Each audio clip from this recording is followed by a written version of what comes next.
उत्तराखंड में त्रिस्तरीय पंचायत चुनाव की अधिसूचना जारी कर दी गई है। 25 जून से नामांकन प्रक्रिया होगी, तो वहीं आज से आचार संहिता लागू हो गई है। आपको बता दें कि सभी पर्यवेक्षक की भूमिका में जिला पंचायत सदस्य पद के समर्थित प्रत्याशियों के नामों का पैनल बनाएंगे और वहां चुनाव प्रबंधन की जिम्मेदारी भी संभालेंगे। जम्मू कश्मीर के मुख्यमंत्री उमर अब्दुल्ला के राज्य के पानी को लेकर दिए गए बयान से नया राजनीतिक विवाद खड़ा हो गया। उमर अब्दुल्ला के बयान पर पलटवार करते हुए कांग्रेस सांसद सुखजिंदर सिंह रंधावा ने कहा, ऐसे बयान देकर उन्हें देशभक्ति को कम नहीं करना चाहिए। ऑपरेशन सिंदूर के दौरान पाकिस्तानियों ने जम्मू कश्मीर से ज्यादा पंजाब पर हमला किया था। जब तक पंजाब और उसके किसानों की देशभक्ति मजबूत रहेगी, भारत मजबूत रहेगा। महाराष्ट्र का सियासी पारा इस समय हाई चल रहा है। दरअसल महाराष्ट्र सरकार में मंत्री और बीजेपी नेता नितेश राणे की उद्धव ठाकरे पर दिए गए बयान पर अब शिवसेना यूबीटी के नेता आनंद दुबे ने पलटवार किया है। उन्होंने कहा कि नितेश राणे और उनका पूरा परिवार उद्धव ठाकरे की पार्टी का कार्यकर्ता हुआ करता था और वे उनके खिलाफ बोले, ये शोभा नहीं देता है। विशाखापत्तनम में आयोजित अंतर्राष्ट्रीय योग दिवस 2025 कार्यक्रम में बोलते हुए आंध्र प्रदेश के मुख्यमंत्री एन चंद्रबाबू नायडू ने आज के कार्यक्रम पर गर्व व्यक्त किया। मुझे आज के कार्यक्रम पर बहुत गर्व है। ये एक महान उद्देश्य के लिए एक शानदार कार्यक्रम था। अब योग एक गेम चेंजर है। हमें 2 गिनीज वर्ल्ड रिकॉर्ड और 21 वर्ल्ड बुक ऑफ रिकॉर्ड्स मिले हैं। हमें कुल 23 रिकॉर्ड मिले। इसके अलावा आप उस जागरूकता को माप नहीं सकते जो हमने लाई है।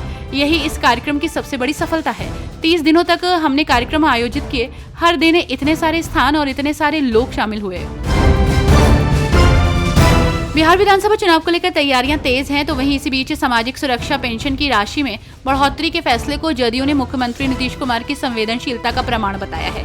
जदयू प्रदेश अध्यक्ष उमेश सिंह कुशवाहा ने कहा कि ये 1 करोड़ 9 लाख से अधिक जरूरतमंद लाभार्थियों के जीवन में सकारात्मक परिवर्तन लाने वाला ऐतिहासिक निर्णय है।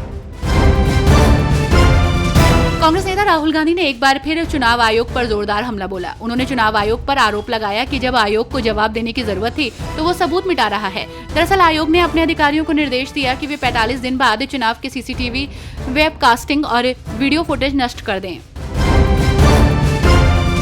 केंद्रीय मंत्री शिवराज सिंह चौहान ने गुजरात के पूर्व सीएम विजय रूपाणी के परिवार से मुलाकात की और एयर इंडिया विमान दुर्घटना में पूर्व सीएम के निधन पर शोक व्यक्त किया। केंद्रीय मंत्री शिवराज सिंह चौहान ने कहा, मेरे प्रिय मित्र विजय रूपाणी, जिनके साथ मुझे मुख्यमंत्री के रूप में बहुत करीब से काम करने का सौभाग्य मिला, वे गुजरात के मुख्यमंत्री थे और मैं मध्य प्रदेश का मुख्यमंत्री था। उन्होंने अपना पूरा जीवन राष्ट्र की सेवा में समर्पित कर दिया। जब वे राज्य के मुख्यमंत्री थे तो गुजरात ने विकास की नई ऊंचाइयों को छुआ। मैं ईश्वर से दिवंगत आत्मा की शांति के लिए प्रार्थना करता हूँ। जम्मू कश्मीर के सीएम उमर अब्दुल्ला ने ईरान इजराइल संघर्ष पर कहा कि हम उम्मीद कर रहे हैं कि जंग ना हो। मुझे समझ नहीं आ रहा कि इजराइल ने किस आधार पर ईरान पर हमला किया है। कुछ दिन पहले ही अमेरिकी खुफिया एजेंसी ने कहा था कि ईरान को कोई परमाणु हथियार बम बनाने की गुंजाइश नहीं है। अगर अमेरिका को कुछ हफ्ते पहले लग रहा था कि बम बनाने की गुंजाइश नहीं है, तो इजराइल की तरफ ईरान पर हमला क्यों किया?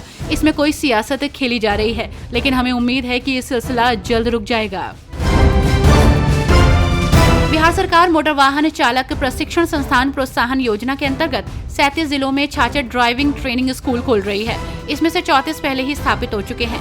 सरकार प्रत्येक स्कूल को 20 लाख रुपए तक का अनुदान दे रही है। इस योजना का उद्देश्य सड़क दुर्घटनाओं को कम करने के लिए वाहन चालकों को बेहतर प्रशिक्षण प्रदान करना है, जिससे रोजगार के अवसर भी बढ़ेंगे।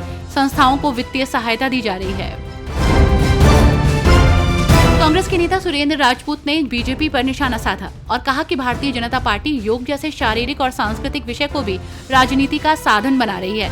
योग स्वास्थ्य और प्राचीन परंपरा का हिस्सा है, न कि वोट पाने का तरीका। कभी मंदिर मस्जिद तो कभी हिंदू मुसलमान के नाम पर लोगों को बांटना अब बंद होना चाहिए। योग को लेकर वर्षों पहले कहा गया था कि हर स्कूल में योग शिक्षक होंगे, लेकिन आज तक लाखों खर्च कर डिग्री लेने वाले युवाओं को नौकरी नहीं मिली।